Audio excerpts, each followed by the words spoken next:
di sini saya akan menjelaskan hal-hal yang berkaitan mengenai modul Production Planning and Execution atau modul PP di dalam pembelajaran dari praktikum SAP S/4HANA itu sendiri.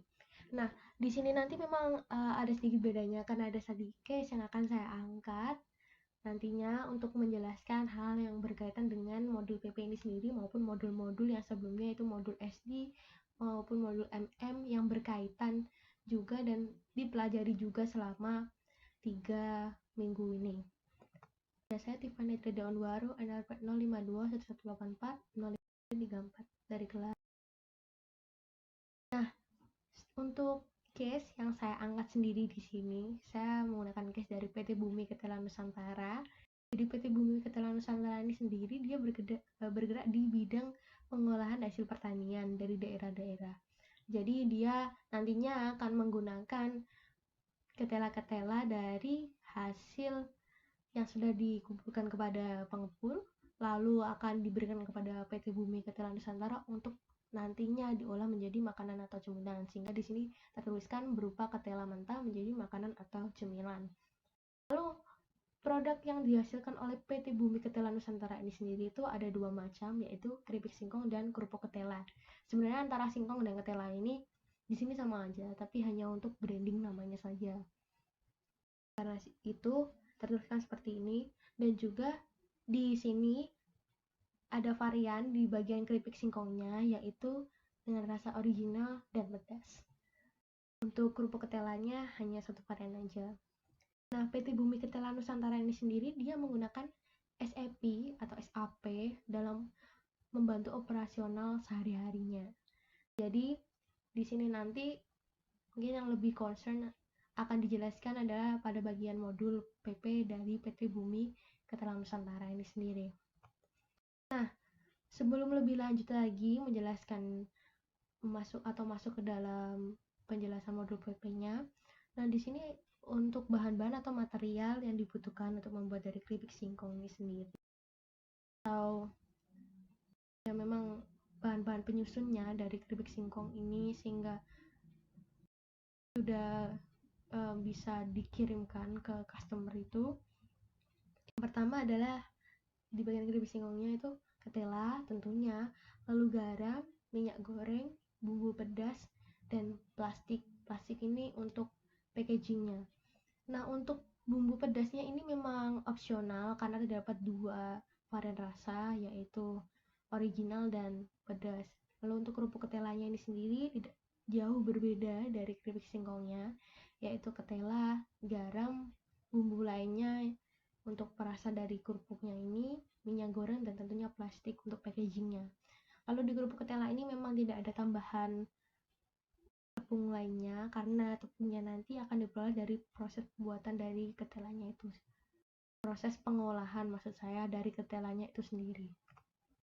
Nah, PT Bumi Ketela Nusantara ini sendiri dia bekerja sama dengan PT Pungla atau pengepul ketela yang sudah sempat saya jelaskan tadi bahwa dari hasil bumi atau hasil ketela yang dimiliki oleh petani-petani dan dikumpulkan di pengepul, nah nantinya setelah dari pengepul itu akan diterima di PT Bumi Ketela Nusantara untuk diolah. Makanya di sini dia bekerjasama dengan supplier ketela, saya menyebutnya itu PT Pungla. Nah, pada akhir-akhir ini PT Bumi Ketela Nusantara ini mendapatkan order dari PT Camilanku. PT Camilanku ini perusahaan yang bergerak di bidang distribusi dari camilan. Jadi dia melakukan pengepulan camilan dari beberapa produsen-produsen seperti PT Bumi Ketela Nusantara. Terus, setelah itu baru didistribusikan seperti itu. Nah, di sini mendapatkan order 500 packs. Jadi dihitung per packnya, packs atau pack dari keripik singkong pedasnya. Jadi PT Camilanku memesannya keripik singkong yang varian pedas. Nah, PT Camilanku ini juga minta agar bulan Agustus 2020 itu dia sudah dapat menerima pesanannya, keripik singkong varian yang pedas. Lalu untuk memenuhinya, karena di bulan ini juga melakukan produksi seperti itu, dan kalau mau diterima pesanannya itu di bulan Agustus, maka paling tidak harus melakukan planning dari produksinya sendiri, dan planningnya itu pasti tentunya dimulai di bulan Juni dan Juli. Dan kalau bulan Agustus itu sudah menerima barang, tentunya pada bulan Juni dan Juni atau Juli ini sudah mulai dari produksinya juga, sehingga nanti bulan Agustus sudah dapat diterima seperti itu. Nah, di sini sudah mulai memasuki ranah dari modul PP itu sendiri, dengan diawalinya yang pertama itu tentunya material master record yang akan digunakan. Nah, karena di bulan ini juga produksinya sudah berjalan, atau produksinya itu tidak dimulai di bulan Juni atau Juli di perusahaan atau di PT Bumi Ketelan Nusantara ini, sehingga menggunakan material master record yang sudah ada, yang sudah ada sebelumnya mengenai produk keripik singkong pedas. Lalu selanjutnya menyusun routing. Menyusun routing ini tujuannya apa sih? Tujuannya itu untuk mengetahui nanti urutan-urutan operasional atau urutan-urutan dari istilahnya itu saat membuat produknya itu yang mana, ngapain dulu sih, seperti itu. Nah, sehingga di bagian menyusun routing ini dia akan melakukan assign bahan-bahan yang dibutuhkan dalam pemesanannya. Kalau di sini memang bahan-bahannya itu karena tidak jauh beda antara keripik singkong maupun di bagian kerupuk ketela tadi, sehingga dapat di-assign juga. Tapi concernnya memang di sini assign-nya itu untuk bahan-bahan di bagian keripik singkong pedas. Nah, kedua step ini mengawali langkah untuk melakukan forecasting atau sales and operation planning. Karena kita tahu pesanan itu tidak hanya berasal dari PT Camilanku saja, dan kita juga harus menyediakan stok juga untuk pemesanan-pemesanan yang lainnya. Nah, oleh karena itu pada saat ini forecastingnya dilakukan dari bulan Juni sampai bulan Juli. Bulan Juni sampai bulan November. Tentunya termasuk bulan Juli di dalamnya.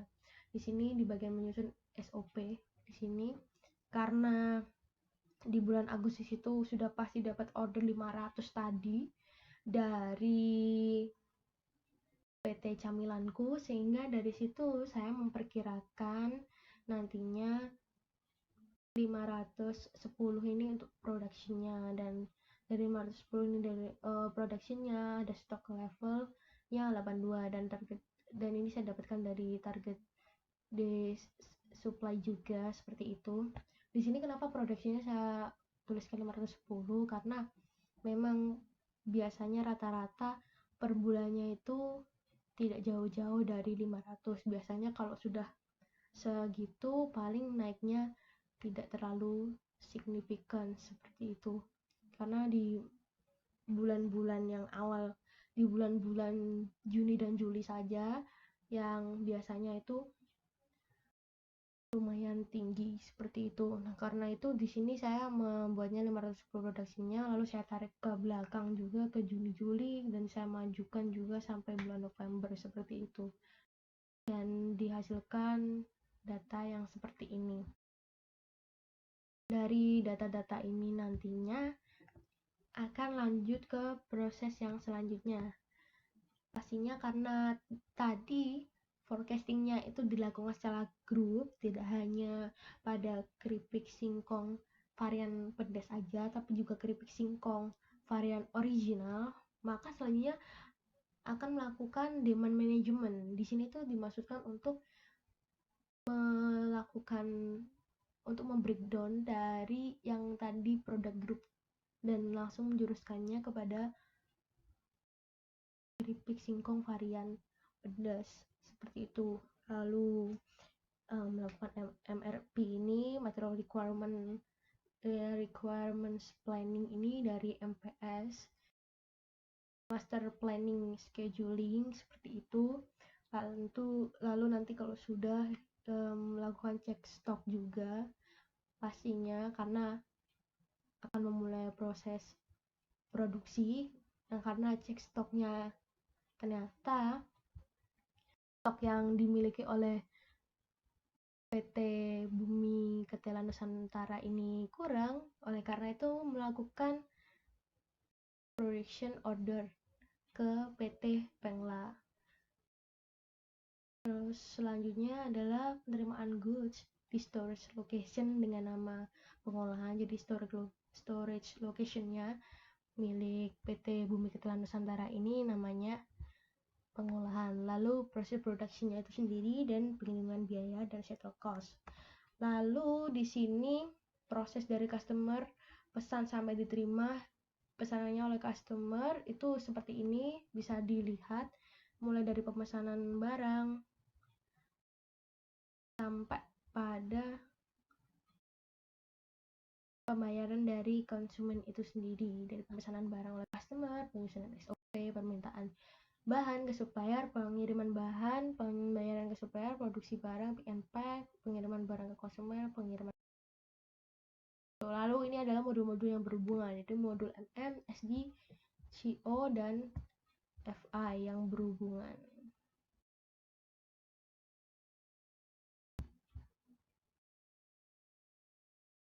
Nah, sekian dari saya.